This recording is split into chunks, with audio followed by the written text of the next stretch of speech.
All right, you guys. So we're here with Robert. How are you today? I am excellent. How are you tonight? I'm great. It was honestly such an honor to experience your short film. How do you feel about presenting it tonight? Well, last night I will say I was very nervous. It's kind of an experimental film. It's kind of a radical concept for a fashion film, I think. You know, putting a love story within the context of a horror film and putting it up against all of the events of the day and having it be about love and passion. It's an edgy film, all things considered today. What do you think? I respect it so much. His introduction to the film was take what you want. I'm not going to say anything about it. How long did it take you to come up with that? Oh, from about 2:30 to 3 a.m. this morning.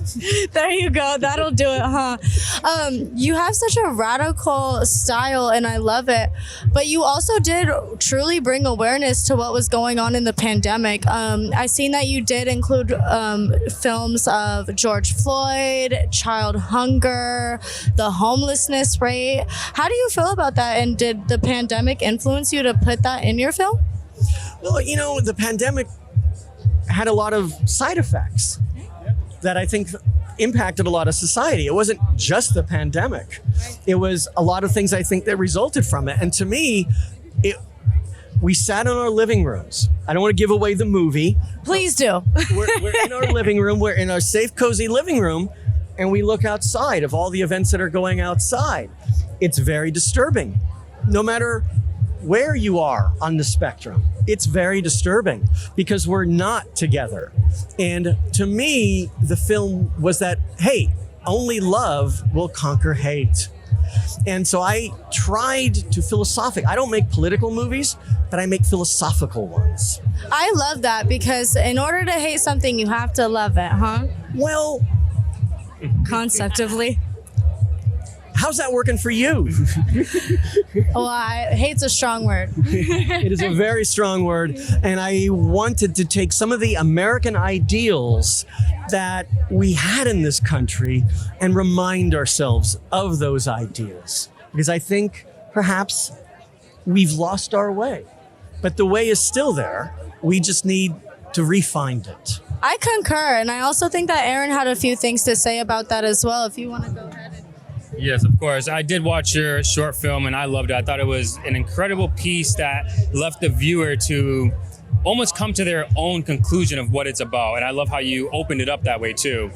I'm curious about something, or I want to bring up something. There was a moment in the film where one of the main characters, the gentleman in the character, he mentioned something that his grandfather had told him, mentioning that the key is here. And I feel like that was such a very powerful point in the film to kind of almost transfer what was happening from this is what's going on in the world to this is how we can perhaps live a little better in this world. What do you think about that? I love your interpretation. Yeah? It works for me. As you said, the movie art to me is not propaganda. It doesn't slam ideas on top of you. I think it should inspire thoughts within. That is art. And it's how we feel about ourselves when we see the work, or in this case, experience the film, that I think makes it a success or not. Yeah. I think what makes you successful in this is that we actually talked about this earlier. Your art, which all art should bring up discussion. It should bring you to a point where you want to talk about it. And I know you mentioned you don't make political films, but philosophical films that are going to cause you to bring up discussion. And I love that. What do we have to look forward to in the future from you? I know you're always working on something. Well, yes, I am. You're right. A rolling stone gathers no moss. That's it. I am working on a feature film project that I am arguably halfway through. And I am shooting bit by bit as I go along and editing, and at the same time working on distribution. In the independent film world, you can make a movie. It's hard to make a movie, really hard to make a movie, but it's even harder to get it distributed.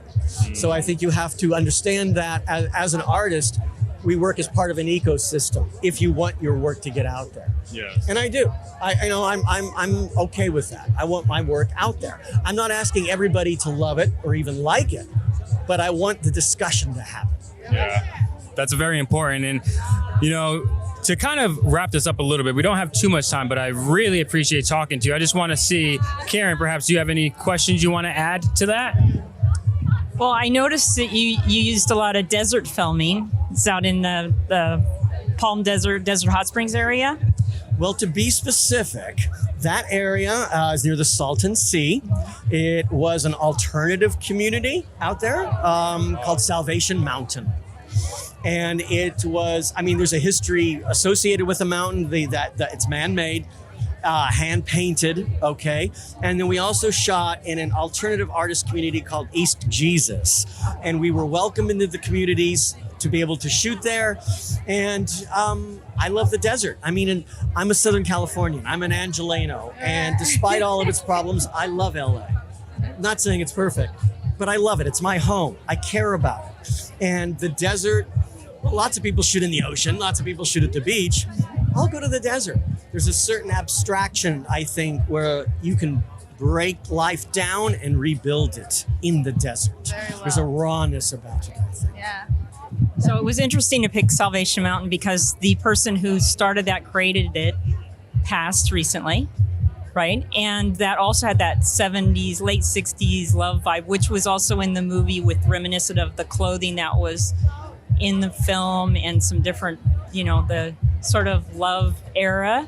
And yeah, which reflected the theme of the movie. So that was great. The pieces kind of fit. I'm glad that's coming across. Obviously, everybody's entitled to their own interpretation, but I'm pleased by your interpretation. The clothing was done by a new company, Dannenberg Mitchum. The Mitchum is Bentley Mitchum, who starred in the movie. He was the male lead.